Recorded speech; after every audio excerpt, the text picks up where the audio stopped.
Pemirsa, pihak pemerintah Kota Palembang melalui Bapenda, Satpol PP, serta Kepolisian dan TNI melakukan penyegelan sementara tempat parkir yang berada di Ruko Rojawali, Kelurahan 9 Ilir, Palembang.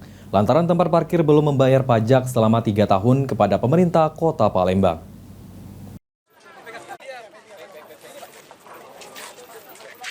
Pihak pemerintah Kota Palembang melalui Badan Pendapatan Daerah, Satpol PP, Kepolisian, dan TNI melakukan penyegelan sementara tempat parkir yang berada di Ruko Rojawali, Kelurahan 9 Ilir, Palembang. Penyegelan dilakukan setelah tempat parkir yang dikelola PT Kuala Permai belum membayar pajak selama 3 tahun kepada pemerintah Kota Palembang.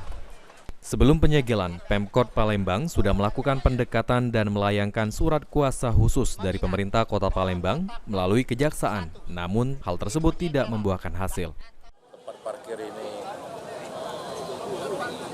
tidak bisa memenuhi kewajibannya. Ini salah satu cara terakhir ya, cara-cara yang humanis, pendekatan secara yang bagus-bagus sudah kita lalui semua.